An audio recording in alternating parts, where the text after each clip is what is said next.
Hello दोस्तों, आप सभी का स्वागत है। आज की हमारी कहानी है आसियाना आस्की का भाग 9। आपने अभी तक पिछले वीडियो में सुना कि राधा अनामिका का हाथ पकड़कर उसे वहां से ले आती है। आदमी गाड़ी में बैठकर निकल जाता है। आगे क्या हुआ यह जानने के लिए अब सुनिए। उसके जाते ही राधा अनामिका का हाथ छोड़ देती है तो अनामिका कहती है, आंटी आप हमें वहां से ऐसे क्यों ले आई? आई एम सॉरी बेटा, राधा ने हताश होकर कहा।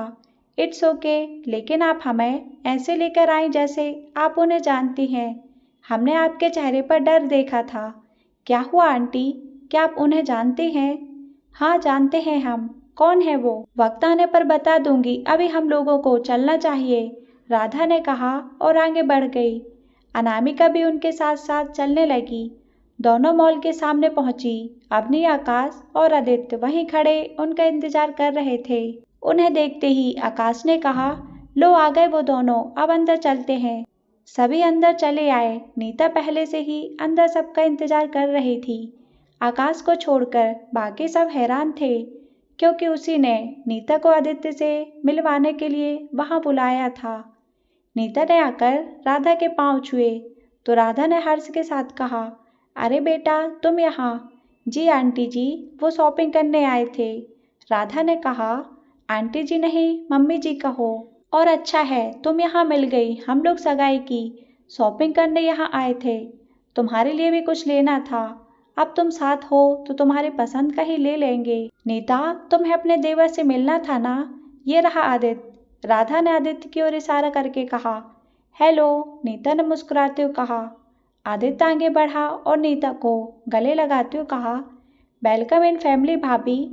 किसी को इसकी उम्मीद नहीं थी। आकाश तो हक्का बक्का रह गया, लेकिन उस वक्त चुप रहा। दरअसल आकाश को चिढ़ाने के लिए आदित्य ने ऐसा किया था। आदित्य को देखकर एक पल के लिए तो नीता भी इम्प्रेस हो गई। उसकी पर्सनालिटी ही ऐसी थी। आदित्य से नजरें हटाकर नीता अनामिका के पास आई और बातें करने लगी। अवनी ने कहा, सारी बातें आज ही करनी है या शॉपिंग भी करोगे? सभी आगे बढ़ गए। आकाश और नीता बातें करते हुए साथ साथ चल रहे थे। अवनी राधा को आसपास लगे शो पीस दिखाने में लगी थी। आदित्य हमेशा की तरह अपने फोन पर बिजी और अनामिका अकेली ही मॉल की चकाचौंध में खोई धीरे धीरे चल रही थी। सभी एस्केलेटर के सामने पहुंचे। अनामिका को छोड़कर सभी चढ़ गए और पलक झपकते ही एस्केलेटर ऊपर, अनामिका वहीं नीचे खड़ी रह गई। किसी का ध्यान अनामिका की ओर नहीं गया। सभी शॉपिंग करने आगे चले गए। चलते चलते आदित्य ने देखा अनामिका वहीं है तो वह सीढ़ियां उतरकर नीचे आया और कहा, चलो यहाँ क्यों खड़ी हो? अच्छा डर लग रहा होगा ना तुम्हें? अनामिका ने कहा, हाँ डरो मत, कुछ नहीं होगा, चलो, कहकर आदित्य आगे बढ़ा, लेकिन अनामिका नहीं आई। आदित्य ने पीछे देखा और अपना हाथ आगे बढ़ा दिया। अनामिका ने झिझकते हुए उसका हाथ पकड़ा और सीढ़ियों पर चढ़ गई। उसने डर से आदित्य का हाथ और कसकर पकड़ लिया।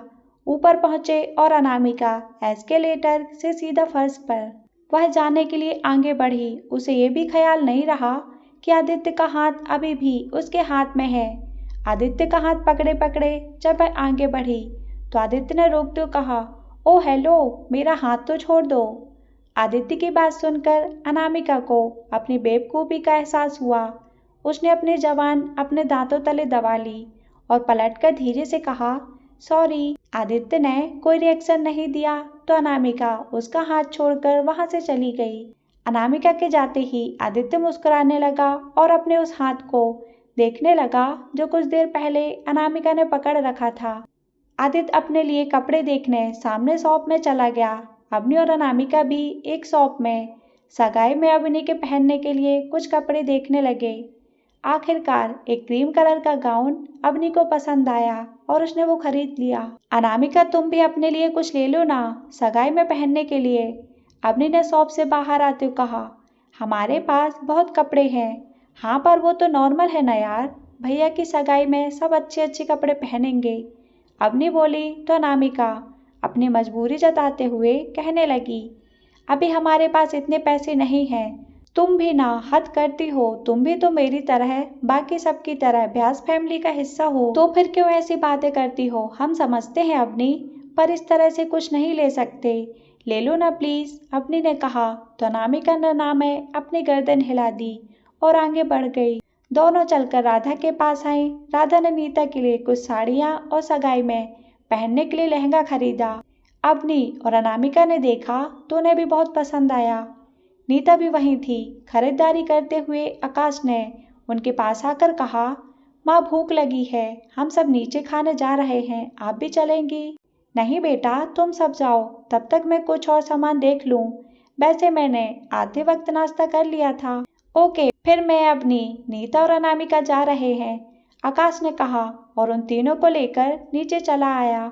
नीचे चारों एक ओपन रेस्टरूम में आए। उन्हें बैठने का कहकर आकाश ऑर्डर देने चला गया। सब थे, बस आदित्य कहीं गायब था और अनामिका की नजरें उसे ही ढूंढ रही थी। आकाश सबके लिए खाने को ले आया, बर्गर, फ्राइज, कॉफी और पेस्ट्री।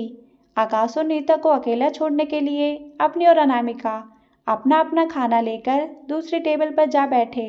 आकाश खुश था कि नीता के साथ अब उसे बात करने का मौका मिल जाएगा।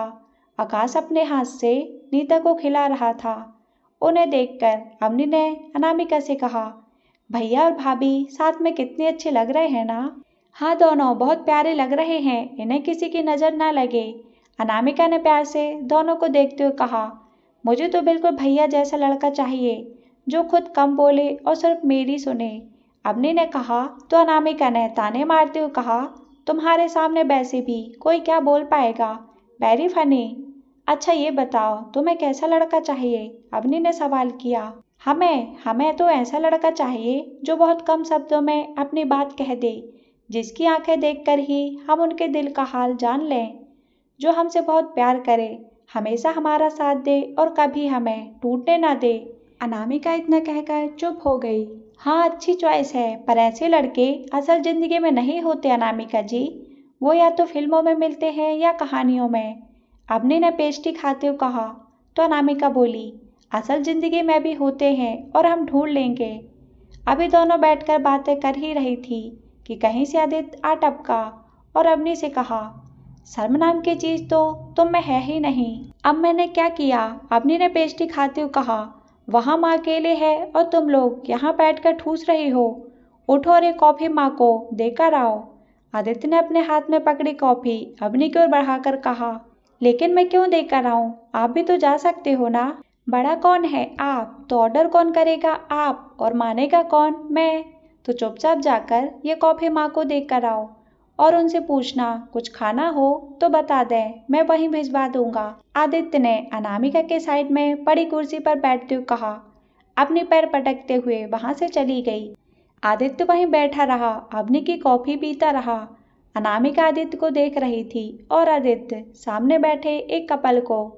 अनामिका ने जब देखा कि आदित्य बड़े गौर से उस कपल को देख रहा है तो पूछ बैठी, आप उन्हें ऐसे क्यों घूर रहे हैं? देख रहा हूँ लोग खुश रहने का नाटक कैसे कर लेते हैं। अनामिका ने कहा, हम कुछ समझे नहीं। आदित्य अनामिका की ओर पलटा और कहा, उस कपल को देखकर तुम्हें क्या समझ आता है? दोनों एक दूसरे के साथ खुश हैं, शायद एक दूसरे से प्यार भी करते हैं और यहाँ साथ में वक्त बिताने आए हैं। अनामिका ने दोनों को देखकर कहा।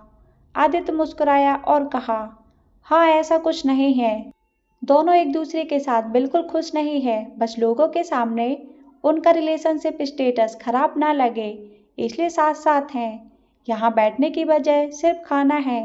अनामिका ने कहा, ऐसा कुछ भी नहीं है। वेट, कहते हुए आदित्य उठा और सामने बैठे उस कपल के पास वाली टेबल के पास कुर्सी पर जा बैठा। अनामिका को सब साफ साफ दिख रहा था। आदित्य ने लड़की को देखकर स्माइल किया तो बदले में लड़की ने भी स्माइल दे दी। आदित्य ने इशारों इशारों में उसे कुछ कहा और वहां से उठकर वापस आ गया और अनामिका से कहा, अब देखना रिएक्शन। कुछ देर बाद जब लड़की के साथ बैठा लड़का बिल भरने काउंटर की ओर चला गया तो लड़की उठकर आदित्य की ओर आई और एक चिट उसकी ओर बढ़ाकर कहा, कॉल मी एनी टाइम, और चली गई। अनामिका का मुंह खुला का खुला ही रह गया। उसके जाते ही अनामिका ने आदित्य से कहा, कितनी कमीनी है वो लड़की, उस लड़के के साथ होकर भी आपको नंबर देकर चली गई। आदित्य बोला, तुम्हें क्या लगता है वो लोग प्यार करते हैं एक दूसरे से? दोनों ही टाइम पास कर रहे हैं। पर आपको कैसे पता चला? जब वो दोनों वहां बैठे थे तब लड़का फोन में बिजी था और लड़की अपने फोन में। अगर उनमें प्यार होता और वो यहाँ टाइम स्पेंड करने आए होते तो दोनों की नज़र एक दूसरे पर होती, ना कि फोन में। जब मैंने लड़की को स्माइल दी तब भी उस लड़के के चेहरे पर कोई भाव नहीं थे। अगर वह उसे लेकर पजेसिव होता तो कोई न कोई रिएक्शन तो जरूर देता। दोनों साथ जरूर हैं पर प्यार की वजह से नहीं, अपनी अपनी ज़रूरतों की वजह से। आदित्य ने सारी बात समझाई। कैसी ज़रूरतें? अनामिका ने सवाल किया। आदित्य कुछ पल के लिए खामोश हो गया और फिर कहा, वो मैं तुम्हें खुलकर नहीं समझा सकता। तुम्हारी कॉफ़ी ठंडी हो रही है, पी लो। अनामिका ने कप उठाया और कॉफ़ी पीने लगी। अवनी नहीं आई तो आदित्य ने अवनी का बर्गर उठाया और खाने लगा। खाते हुए चीज उसके होंठ पर लगी रह गई। अनामिका की नज़र उसके होंठों पर लगी उस चीज पर जा टिकी। आदित्य ने देखा तो इशारे से पूछा। अनामिका हाथ आगे करके अपनी उंगली से हटा दिया। बर्गर का आधा हिस्सा आदित्य के हाथ में ही रह गया। आज से पहले किसी ने उसे ऐसे नहीं छुआ था। अनामिका ने देखा आदित्य उसे ही देख रहा है तो वह उठी और कहा, हमारा हो गया, हम हाथ धोकर आते हैं। अनामिका जल्दी से वॉश बेसिन के सामने आई और बड़बड़ाते हुए हाथ धोने लगी। क्या कर रही हो? ऐसे बर्ताव करोगी तो उन्हें शक हो जाएगा कि तुम उन्हें, हाँ हाँ मालूम है, पसंद करने लगी हो। लेकिन पहले से तो वो इतना सड़ू है कि ठीक से बात नहीं करते। अगर ये पता चला तो कहीं बात न करना बंद कर दें। उफ, लेकिन क्या करें, वो सामने होते हैं तो वो समझ नहीं आता और हम कुछ ना कुछ ऊटपटांग कर जाते हैं। एक काम करेंगे, अब से उनके सामने ही नहीं जाएंगे। हाँ हाँ, ये सही रहेगा।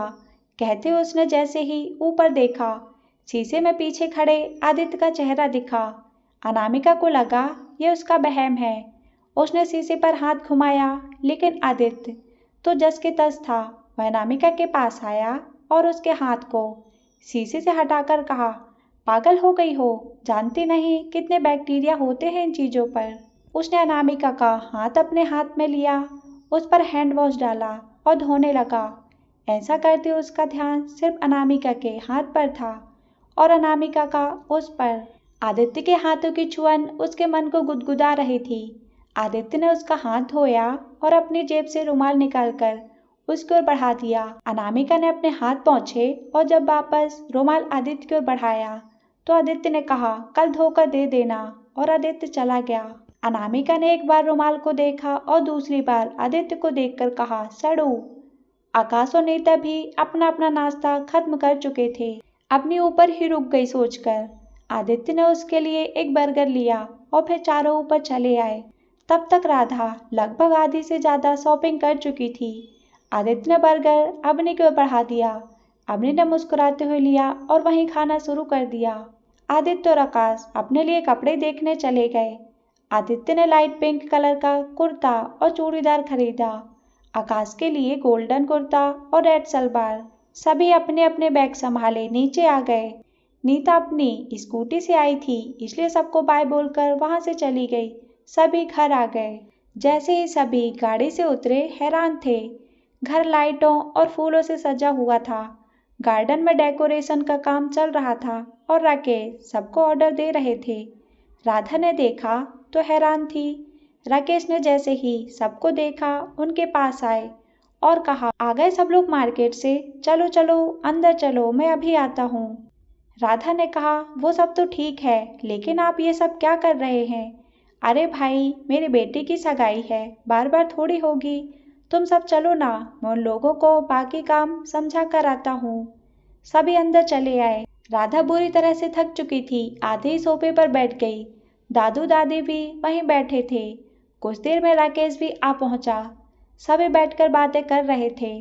तभी मोना वहां आई और कहा, घर में क्या हो रहा है? ये डेकोरेशन लाइटिंग कोई ओकेजन है क्या? आकाश की सगाई है, राधा ने कहा। मोना ने आकर आदित्य के कंधे पर अपनी कोहनी टिकाई और आकाश से कहा, कॉन्ग्रेचुलेशन आकाश। कौन है वो लकी गर्ल? नीता नाम है उसका, आकाश के साथ पढ़ी है। इस बार भी राधा ने ही जवाब दिया। घर में ऐसा कोई नहीं था जो मोना से बात करना पसंद करता हो, लेकिन राधा घर आए मेहमान को हमेशा इज्जत देती थी और यही वजह थी कि वह मोना से कभी कभी बहुत कम बात कर लिया करती थी। ओह वाह, इसका मतलब लव मैरिज है? आकाश ने कहा। हाँ, हमारी भी लव मैरिज होगी ना आदित्य, मोना ने आदित्य की ओर देखकर कहा। अनामिका को मोना का आदित्य का यूं करीब खड़े होना बिल्कुल अच्छा नहीं लग रहा था। उसने कहा, हम सबके लिए पानी लेकर आते हैं। अनामिका के जाने के बाद मोना ने राधा से कहा, आंटी, आकाश की सगाई है और मुझे किसी ने बताया तक नहीं। बुलाना नहीं चाहते क्या? तुम्हें बुलाकर सबका मूड खराब थोड़ा ना करना है, अवनी ने फुसफुसाते हुए आकाश से कहा। ऐसी बात नहीं है, सब इतना जल्दी तय हुआ, अभी तक किसी को इनविटेशन भी नहीं भेजा है। तो माना, राधा ने कहा। वो तो मैं आऊंगी ही, आफ्टर ऑल मेरा भी कुछ हक बनता है इस घर में, कहते हुए मोना आकर सोफे पर बैठ गई। दादी को तो बहुत गुस्सा आ रहा था उस पर।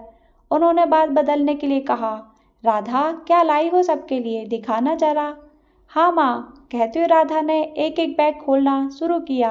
दादाजी के लिए कुर्ता पजामा, दादी माँ के लिए सिल्क की साड़ी थी, राकेश के लिए मेहरून रंग का सुनहरी किनारी वाला कुर्ता था।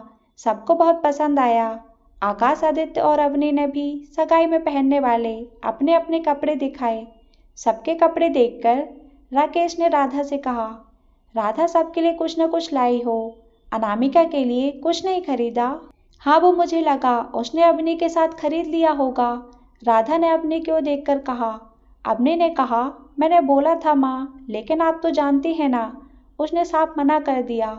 आप लोग इतना क्यों सोच रहे हो? नहीं खरीदा तो इट्स ओके, वो अवनी की दोस्त है, कोई इस घर की मेंबर तो नहीं जो इतना सोच रहे हो, मोना ने कहा। तो आदित्य के साथ साथ सभी को बहुत गुस्सा आया, लेकिन सब चुप रहे। अनामिका पानी के गिलास लेकर खड़ी थी। जैसे उसने मोना की बात सुनी, उसे बहुत बुरा लगा। उसने ट्रे टेबल पर रखा और वहां से चली गई। आदित्य को अनामिका का यूं जाना खल गया। उसने मोना की ओर देखकर कहा, माँ, अनामिका को नए कपड़ों की जरूरत नहीं है, वो इतनी खूबसूरत है कि लोग उसके सामने फीके लगेंगे। मोना उठी और कहा, बाय, सगाई में मिलती हूँ। मोना वहां से चली गई तो आदित्य भी वहां से चला गया। दादू और राधा ने एक दूसरे की तरफ देखा और फिर राधा सारा सामान समेटने में लग गई। आकाश राकेश के साथ बाहर चला गया और इंतजाम देखने लगा। राधा ने दादा दादी के लिए चाय बनाई और फिर उन्हें देखकर अपने कमरे में चली आई। अनामिका अपने कमरे में आई। उसकी आंखें आंसुओं से भरी हुई थी। मोना के कहे शब्द उसके कानों में गूंज रहे थे। अवनी नीचे थी। अनामिका बैठे बैठे सोचती रही। उसे बहुत बुरा लग रहा था। उधर आदित्य अपने कमरे में आया। मोना ने अनामिका के लिए जो कहा, उसे बहुत बुरा लग रहा था। गुस्से में उसने अपने दाहिने हाथ का मुक्का दीवार पर दे मारा और फिर बिस्तर पर बैठ गया। गुस्से से उसका चेहरा लाल हो गया। वह उठा, बाथरूम में आया और मुंह धोया। कुछ अच्छा महसूस हुआ तो वह कमरे से बाहर आया। नजर अवनी के कमरे की ओर चली गई, जो कि बंद था। आदित्य बाहर चला गया। शाम को ज्वेलर्स गहने देकर चला गया। राधा ने गहने दादी माँ को दिखाए और फिर अनामिका के लिए खरीदी पायल लेकर उसके कमरे में आई। अनामिका उदासी बैठी थी। राधा उसके पास आई और कहा, अनामिका, ऐसे अकेले क्यों बैठी हो बेटा? आंटी, आप आइए ना, अनामिका ने अपनी आंखों के आंसू साफ करते हुए कहा। राधा उसके पास आई और प्यार से उसके हाथ को अपने हाथों में लेकर कहा, मोना की बातों का बुरा मत मानना बेटा, उसे अभी इतनी समझ नहीं है। नहीं आंटी, हम उनकी बात का बुरा क्यों मानेंगे? हमें बिल्कुल बुरा नहीं लगा। अपनों की बातों का कैसा बुरा मानना? अनामिका ने जबरदस्ती मुस्कुराते हुए कहा। हाँ, राधा ने गाल छूकर कहा। राधा ने डिब्बे से पायल निकाली और अनामिका को देकर कहा, ये लो, पहन लो।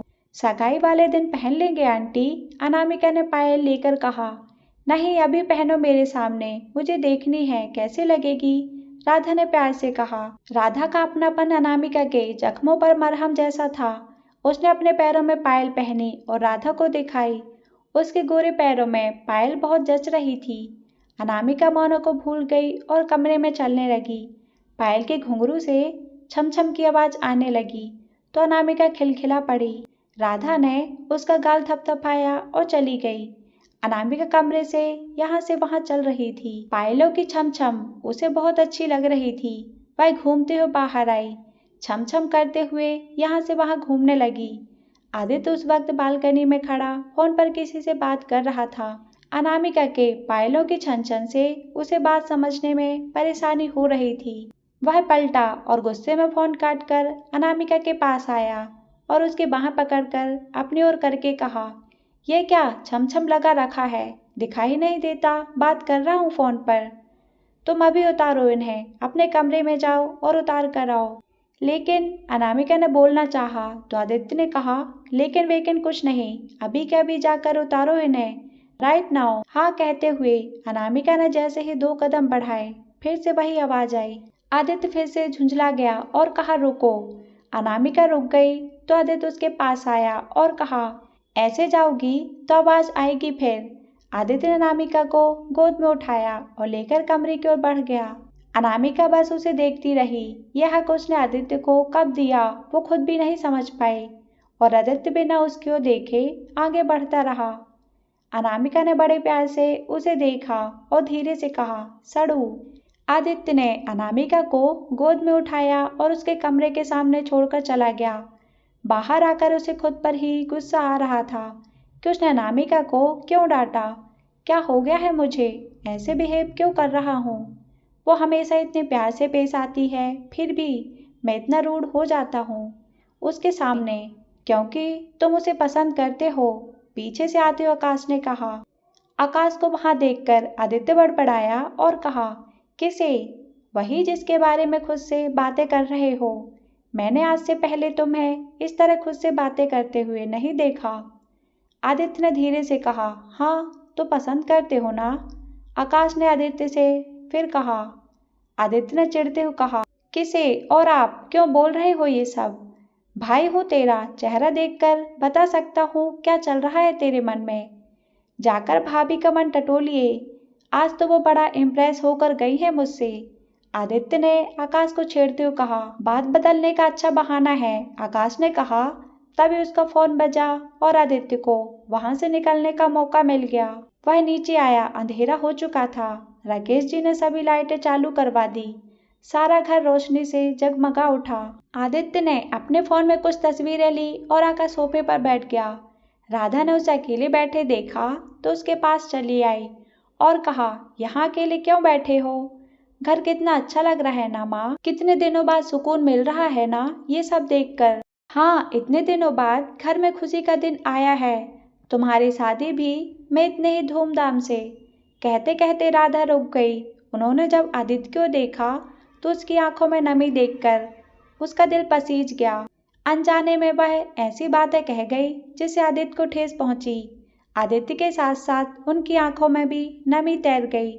सॉरी बेटा, इट्स ओके माँ, खाने में क्या बना है आज? दाल चावल भिंडी और चपाती बनेगी। हाँ चलो, आदित्य ने उठते कहा। राधा ने हैरानी से पूछा, कहाँ? किचन में, मिलकर बनाते हैं। आदित्य ने राधा को कंधे से पकड़कर किचन की ओर ले जाते हुए कहा। अरे बेटा, मैं कर लूंगी ना, आप अकेले कितना काम करेंगी? जानता हूँ इस 1 साल में मैं सबसे बहुत दूर हो गया हूँ। तो राधा ने कहा, धत कुछ भी बोलता है, सब ठीक है और तू हमेशा मेरे पास ही रहेगा पगला। चलो फिर बनाते हैं। आदित्य ने कुकर में पानी डालते हुए कहा। कुछ दिन की बात है, फिर तो नीता इस घर में आ जाएगी और हम दोनों मिलकर बना लिया करेंगे। राधा ने आदित्य का हाथ बटाते हुए कहा। जब तक दाल उबली तब तक आदित्य ने भिंडी फ्राई कर दी। सच में उसके हाथों में जादू था। खाने की खुशबू से किचन महक उठा। राधा भी नहीं जानती थी आदित्य में ये गुण कहाँ से आए। वह बस प्यार से खाना बनाने में आदित्य की मदद कर रही थी। दाल भी आदित्य ने ही बनाई। जब उसमें हींग और देसी घी का छौंक लगाया तो किचन एक सुहावनी महक से भर गया। आदित्य राधा की ओर पलटा और कहा, हो गया, अब क्या करना है? इतना काफी है बेटा, तुम कॉफी पियोगे? राधा ने हाथ धोते हुए कहा। उसी वक्त अनामिका किचन में आई तो आदित्य ने उसे देखकर अनजान बनते हुए कहा, नहीं मैं चाय पीऊंगा। राधा ने देखा अनामिका आई है तो उसे देखते ही कहा, अरे अनामिका, तुम्हारी पायल कहाँ है? मैंने कहा था ना पहने रखना, उतारी क्यों? शायद तुम्हें पसंद नहीं आई है ना। अनामिका ने आदित्य की ओर फिर राधा की ओर देखकर कहा, ऐसी बात नहीं है आंटी, वो बहुत अच्छी हैं, बस थोड़ा शोर करती हैं, इसलिए उतार दी। कोई बेवकूफ ही होगा जिसे पायल की आवाज़ पसंद नहीं होगी, राधा ने काम करते हुए कहा।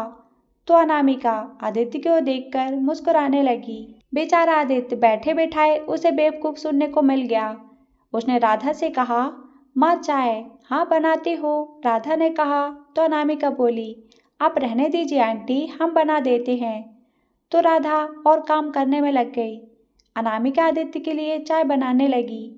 आदित्य उसके बगल में आकर खड़ा हो गया और धीरे से कहा, मुझे नहीं पता था वो माँ ने खरीदी थी। अनामिका ने कोई जवाब नहीं दिया, बस चुपचाप चाय बनाती रही और छानकर आदित्य को थमा दी। आदित्य ने एक घूंट भरा और कप अनामिका की ओर देकर कहा, आज भी तुम इसमें चीनी डालना भूल गई। आदित्य वहां से चला गया। अनामिका ने चाय पीकर देखी, उसमें चीनी नहीं थी। उसने अपना सर पीट लिया। ये गलती उससे हमेशा होती थी, वो भी आदित्य के लिए। अनामिका ने डिब्बे से चीनी निकालकर चाय में डाली और मिलाकर खुद पी ली। अब अपनी जूठी चाय आदित्य को थोड़ी पिलाती। खाना तैयार हो चुका था। राधा ने खाना लगाया और सबको बुला लिया। आज आदित्य खाने के लिए नहीं आया, उसे किसी जरूरी काम से बाहर जाना पड़ा। सबने खाना खाया और फिर बैठकर सगाई के फंक्शन के बारे में बातचीत करने लगे। 10 बज गए, आदित्य अभी तक नहीं आया था। बाकी सब सोने चले गए। बस राधा ही डाइनिंग के पास बैठी आदित्य के आने का इंतजार कर रही थी। दिन भर की थकान की वजह से राधा की आंखें मूंदने लगी थीं। अनामिका ने जब देखा तो उनके पास आकर कहा, आंटी आप जाकर सो जाइए, वो आएंगे तब हम परोस देंगे। नहीं बेटा, वो पता नहीं कब तक आएगा, आज थोड़ा परेशान भी है, मैं उसका इंतजार कर लूंगी, तुम जाकर सो जाओ, राधा ने कहा। तो अनामिका बोली, हालत देखिए अपनी, नींद से आंखें भारी हो रही हैं और आज आपने कितना काम किया है, थक भी तो गई होंगी ना आप जाइए, हम रुक जाते हैं। लेकिन वेकिन कुछ नहीं, हम भी तो आपकी हर बात मानते हैं ना, फिर आप भी हमारी ये छोटी सी बात मान लीजिए, आप जाइए। अनामिका के जिद के आगे राधा को झुकना पड़ा और वह उठकर सोने चली गई। अनामिका वहीं बैठकर आदित्य के आने का इंतजार करने लगी। कुछ देर बाद ही आदित्य घर आया। उसने देखा अनामिका डाइनिंग के पास बैठी है, तो वह उस ओर चला आया और कहा, तुम सोई नहीं, आप आ गए, बैठिए, हम खाना लगा देते हैं। अनामिका ने उठते कहा। आदित्य को अच्छा लगा कि अनामिका उसके लिए ही यहाँ बैठी थी। वह कुर्सी खींचकर बैठ गया। अनामिका ने सब्जी और दाल उठाते हुए कहा, खाना ठंडा हो गया है, हम गर्म करके ले आते हैं। आदित्य ने उसकी कलाई पकड़कर रोक लिया और कहा, परेशान होने की जरूरत नहीं है, मैं ये सब खा लूंगा, तुम बैठो। अनामिका वापस बैठ गई। उसने प्लेट सीधी की और नैपकिन से पोंछकर आदित्य के सामने रख दी। उसने उसमें खाना परोसा तो आदित्य ने बड़े प्यार से अनामिका की ओर देखकर कहा, तुमने खा लिया? हाँ, अनामिका ने पलकें झुकाकर कहा। आदित्य ने चम्मच उठाई और दाल चावल मिक्स करके खाने लगा। खाते हुए उसने अनामिका से कहा, तुमसे एक बात पूछो? हाँ, अनामिका अभी भी नीचे देख रही थी। कभी कभी अचानक मैं गुस्सा हो जाता हूँ, तुम्हें बुरा तो नहीं लगता ना? आदित्य ने बिना अनामिका की ओर देखे हिचकिचाते हुए कहा। नहीं, अनामिका ने उसको देखकर कहा। आदित्य की नजरें अभी भी नीचे ही थीं। उसने आगे कहना जारी रखा, एक्चुअली लड़कियों से बात करना नहीं आता, इसलिए कुछ भी बोल देता हूँ। आज शाम भी मैं किसी जरूरी कॉल पर था, तुम्हारी फाइल की आवाज़ से बार बार डिस्टर्ब हो रहा था, बस थोड़ा गुस्सा आया और मैंने वो सब। आई एम सॉरी, अनामिका ने कहा। इट्स ओके, तुम्हें बुरा नहीं लगता? आदित्य ने अनामिका की तरफ देखकर कहा। अपनों की बातों का क्या बुरा मानना, बस कभी कभी खीज होती है, पर जल्दी ही दूर भी हो जाती है। तुम बहुत अच्छे हो, हर बात समझती हो, आदित्य ने कहा। तो अनामिका ने आदित्य की प्लेट में चपाती रखते हुए कहा, लेकिन आप हमारी समझ से बाहर हैं, कभी कभी आपको समझना बहुत मुश्किल हो जाता है। धीरे धीरे समझ जाओगी, आदित्य ने खाते हुए कहा। उसके बाद दोनों के बीच कोई बात नहीं हुई। कभी अनामिका आदित्य को तो कभी आदित्य अनामिका को देखता रहा। खाना खाकर आदित्य वहां से चला गया। अनामिका ने बर्तन धोकर रख दिए और ऊपर चली आई। जैसे ही वह अपने कमरे में जाने लगी, आदित्य ने आवाज लगाई, अनामिका। अनामिका ने पीछे पलटकर कहा, जी। थैंक यू, आदित्य ने बिना किसी भाव से कहा। थैंक यू किस लिए? अनामिका ने पूछा। बस थैंक यू, आदित्य ने कहा और अपने कमरे की ओर चला गया।